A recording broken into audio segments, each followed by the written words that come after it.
I've got news for you. If you're going to end up in the middle of heaven, you got to get in the middle of the church.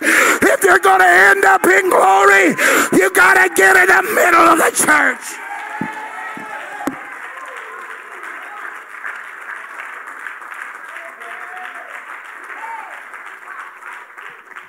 Our problem, too many people are living with a just barely in mentality.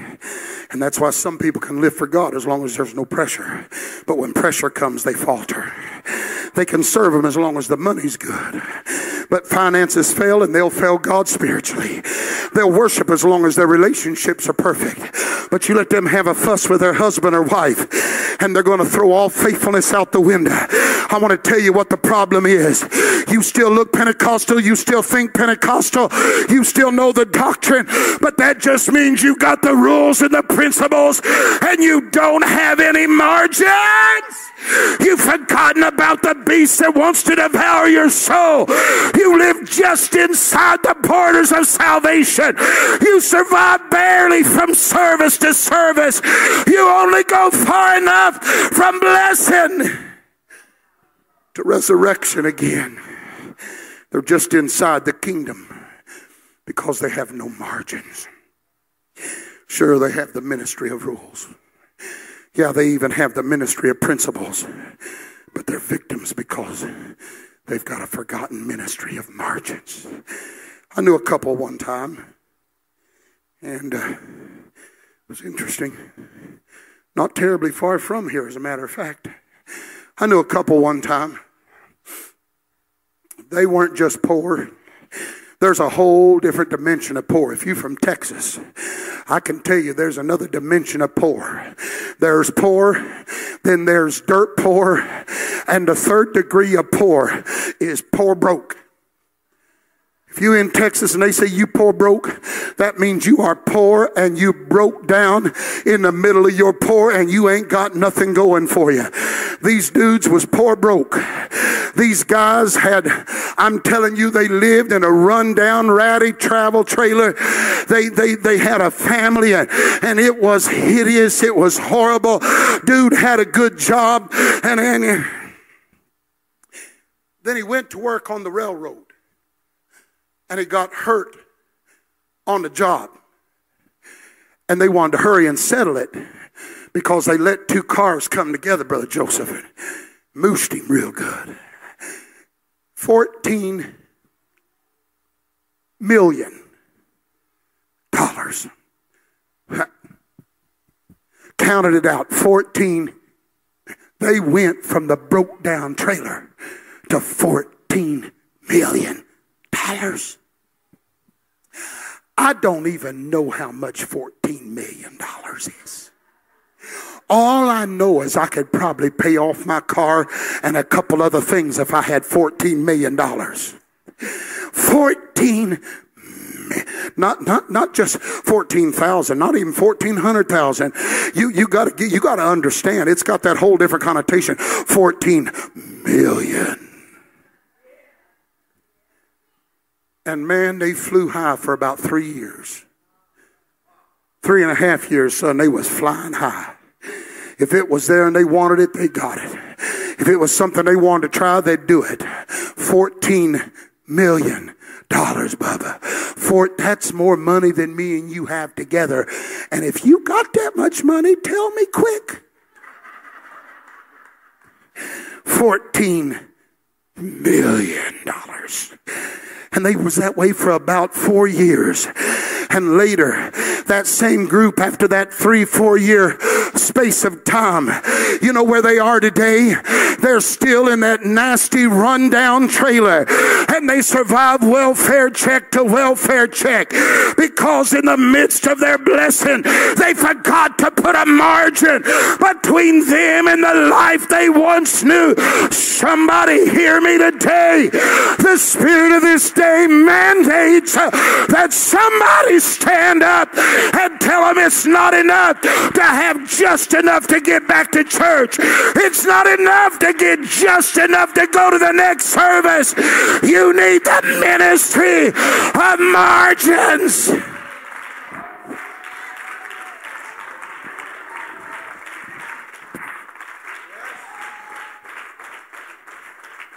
And just in case you're one of them pathetic persons that sits in a church and whines and complains, I'm just not being fed at my church. I don't know, I'm feeling a little ornery crawl up on me tonight. I hate when I feel like this.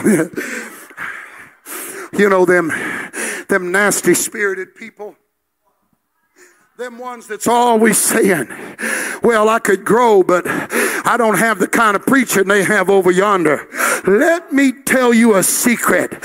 This can give you the ministry of commandments right here. Are you listening to me? Hear me now.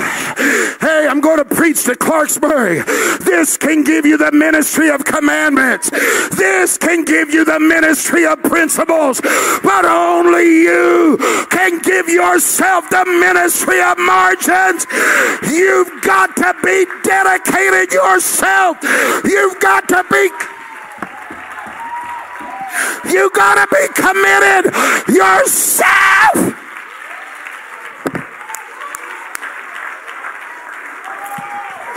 I wish somebody would rejoice in the Lord right now.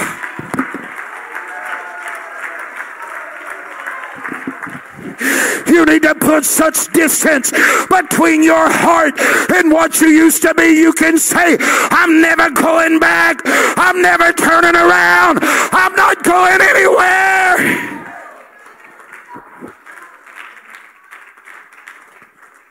Let me explain it this way. I want to tell you what's happening in here tonight.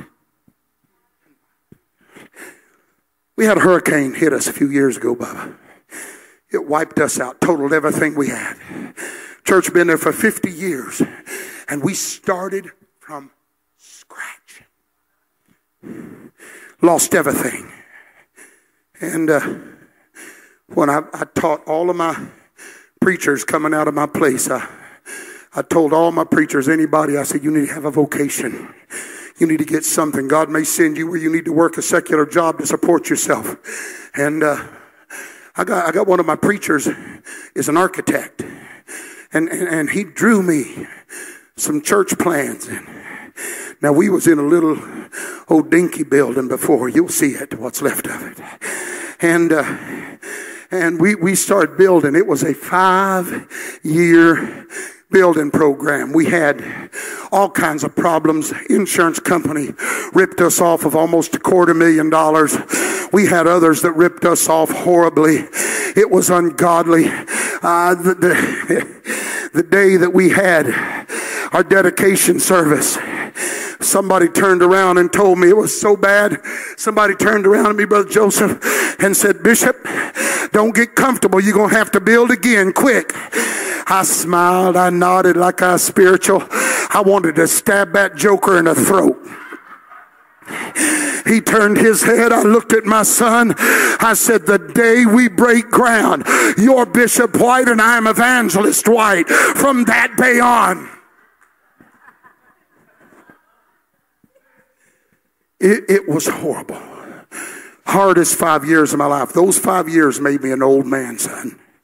Those 5 years broke my health. Those 5 years threw me into a tailspin of stress that I didn't even feel good if my sugar wasn't over 700.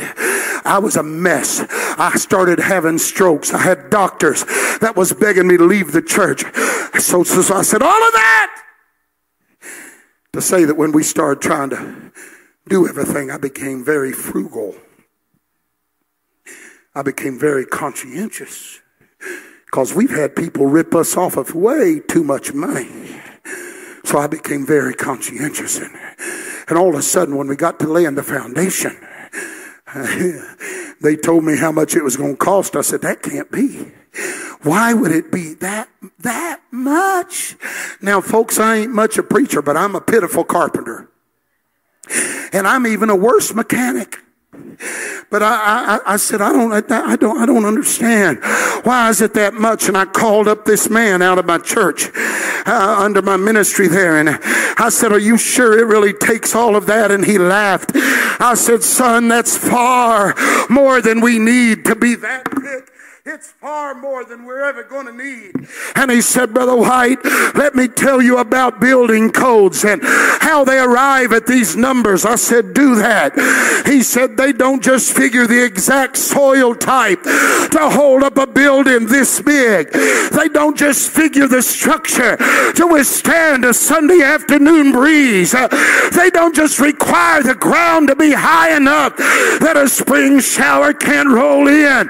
He said, architects are smart enough that they're trained to deal with something called exaggerated margins. That means they don't just build to figure out what it takes. They build the margins 4 to 10 times more than it would take. I said, why would you do that? He said, we know your soil will hold up this building, but we want it so thick that if the ground shifts, you're going to protect your investment. We know your building is going to stand up to a Sunday afternoon breeze, but if another hurricane comes in, you got to protect your investment. We know the ground is high enough that the showers won't roll in, but you need margins thick enough that the floods will never reach your church. I'm going to tell you where we are in this building tonight. God's telling some of you, you're Pentecostal, you know all the rules, you know all the principles. But God's saying some of you need to get some margins so you can protect the investment He made in you. They said you'd never make it. They said you'd never survive. They said you couldn't live for God. But here you are. And there's people, God deliver this church from the mentality that says I'm only interested in doing enough to get by. What are you going to do when spiritual cancer invades your walk with God? Are your margins thick enough to protect you? God made an investment. There's some of you that sit in this building, and not just the preachers that are incredibly anointed. You have an incredible spirit. I feel it in my heart tonight. You've got an incredible potential.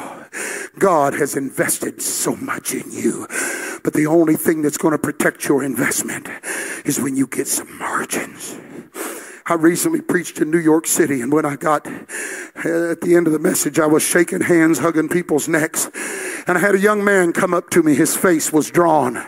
His face was twisted. He couldn't talk right. His face was so distorted. And he was saying, Bro White, I appreciate your preaching tonight.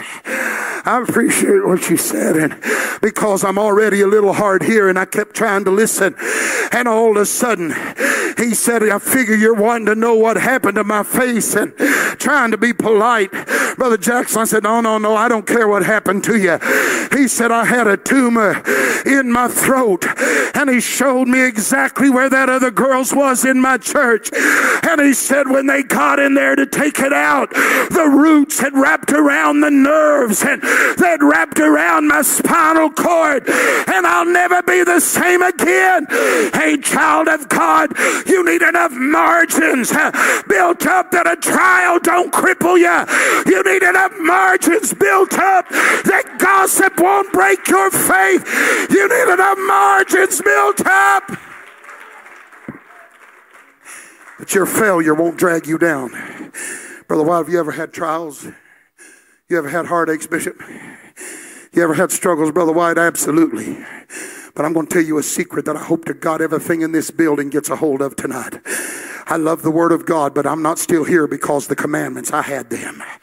I love the principles of living for God, but I'm not still here today because I understood the principles. I'm going to tell you why Doug White is still in the church.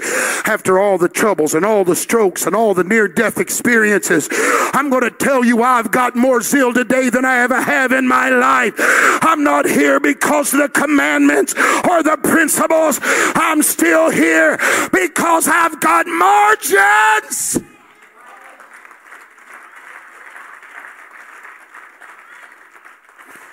Lift your hands up and begin to pray right now. Oh, great physician, open up somebody's spirit here today. Nikale rababo yishi. Do surgery today, God. Do surgery today, God. Do surgery on the spirit of the Apostolic Church of 2018. Hey, brothers and sisters, God's trying to deal with the scourge that plagues so many of our churches.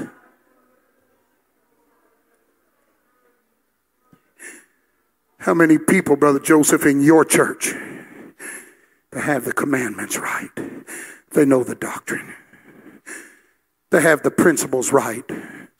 They understand holiness and separation and purity. But they live in constant struggle because they haven't got a clue how important a margin is. I feel the Holy Ghost in this house right now.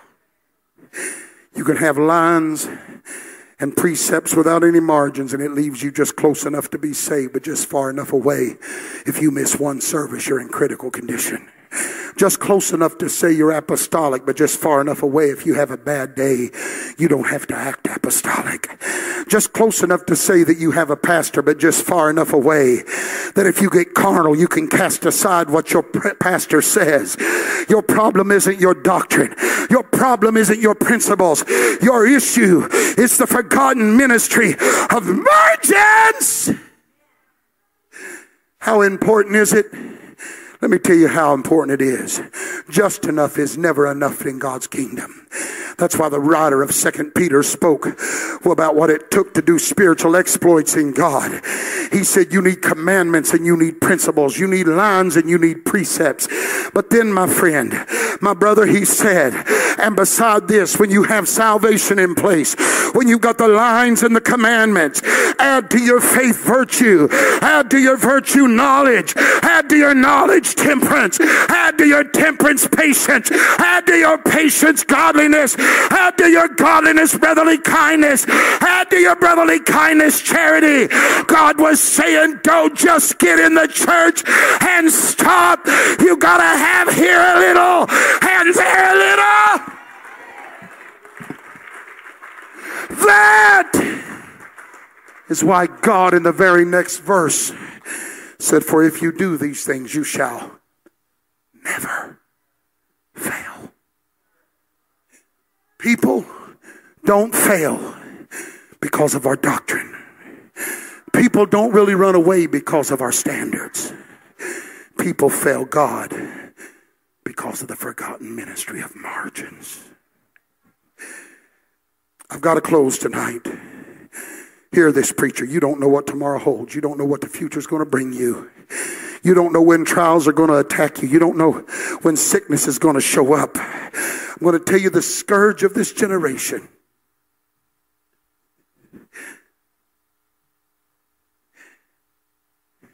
Where's my Bubba? You rode to church with us tonight. Listen to me very carefully. You can talk in tongues and still be lost. You can come to the house of God and pray. You can dance like nobody's business, talk in tongues. You can do backflips down the center aisle and still be lost until you understand it's not enough to get just inside the church. You got to get in the heart of this. You can't just get on the edge. You got to get in the heart. Brother Jackson, I'm sick to my stomach of these men saying, I gotta be on the cutting edge. I gotta get a bar stool to sit on. I gotta have certain lights. You better hear this, preacher.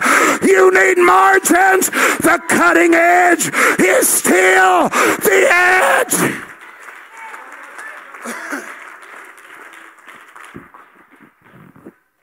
God's here tonight to protect what he's invested in you. I gotta close. I gotta close. Let me tell you the story. Stand with me. Let me tell you the story. Lord have mercy. I'm doing pretty good tonight. Time-wise, I'm doing good. I don't know how good the message is, but time-wise, it's not as bad as I thought it'd be. Listen, listen, listen, listen. Where'd you come from, Satan? I'm going to and fro and up and down in the earth. I'm looking for somebody that's going to cuss you to your face. God smiled. And he said, hast thou considered my servant Job? Satan looked at God and said, yeah, but he ain't never going to turn against you. You've blessed his flocks, and you've blessed his barns, and you've blessed his homes, and you've surrounded him with your blessings. You've got a hedge of blessings around him there, but you let me take the hedge down, and he'll curse you to your face. God said, do what you want, but you can't take his life. And Job lost his flocks, and he lost his cattle, and he lost his camels. All of his kids were killed. All of his barns burned down. Everything the man possessed. Even his wife backslid and told him, cuss God and kill yourself. Mess. And then his body was covered with boils. But the Bible said, in all of this, Job sinned not, nor charged God foolishly. How can that be? Because, sweetheart, if they take my family, and they take my wife, they take my church, it's going to be real hard for me not to have some kind of... But you want to know why Job wasn't even shook? Because somewhere beyond the hedge that God put around him, Job put some distance and said, I've got another hedge in here. In case God doesn't do what I think God's going to do, I've got another hedge. If God ever takes his hedge away, I've gone so deep in him that nothing else is ever going to disturb me. I've come today to preach to somebody in this building. You need a second hedge. You need a second hedge.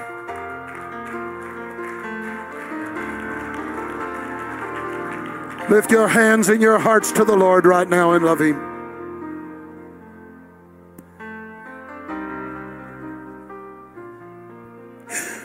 Brother White, I don't want to fail God.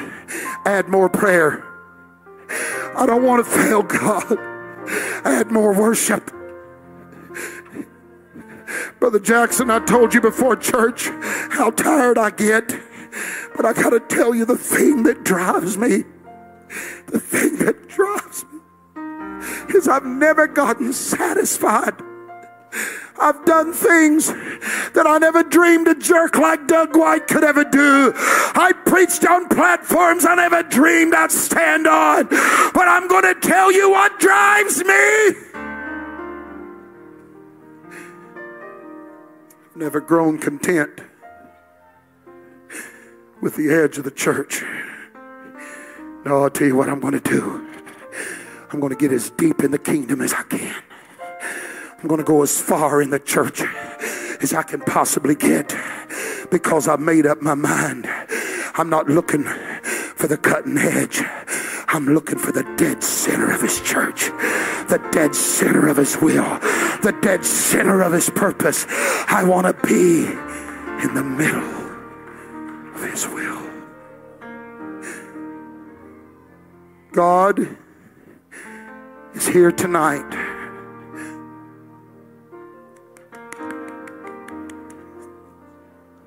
Brother Joseph,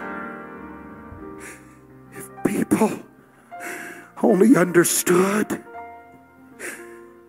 God may require exaggerated margins in your life. God may expect more out of you than he does the person sitting in the pew behind you. But if God requires bigger margins, it's because God's got bigger plans. Somebody in this place today needs to get out of your seat. Make your way to this altar and tell God, help me to get margins, Jesus. Come on, tell God, help me. Help me. Help me.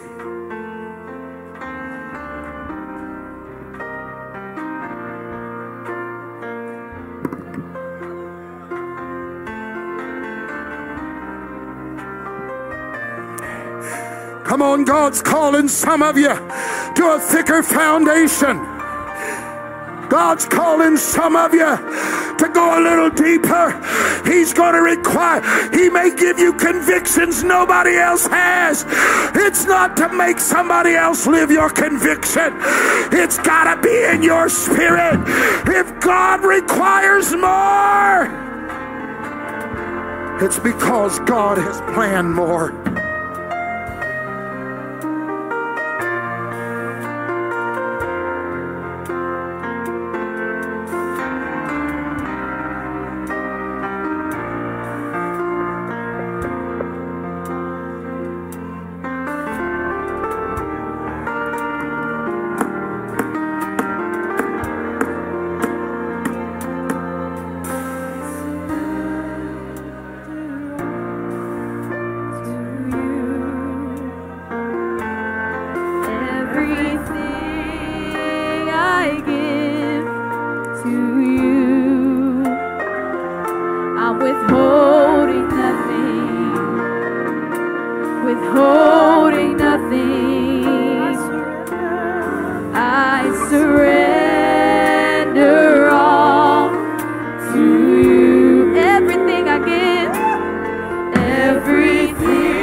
Lord, I give you all.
you all of me.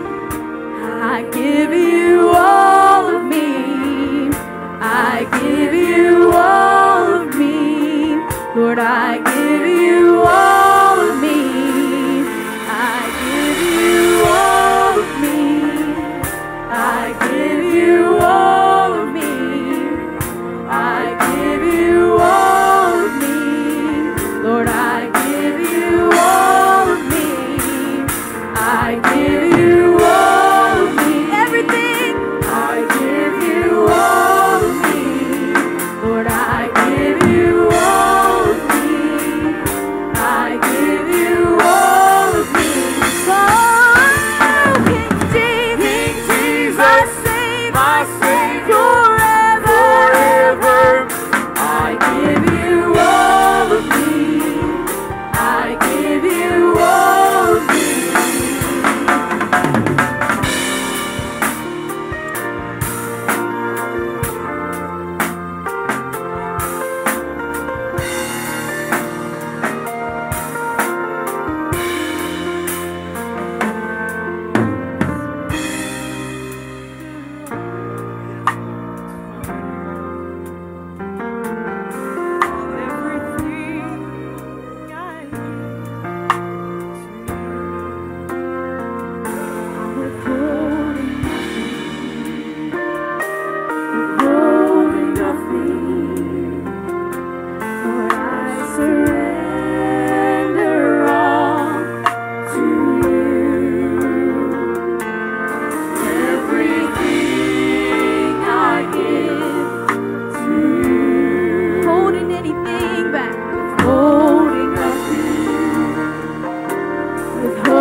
Withholding nothing. I'm withholding nothing. Withholding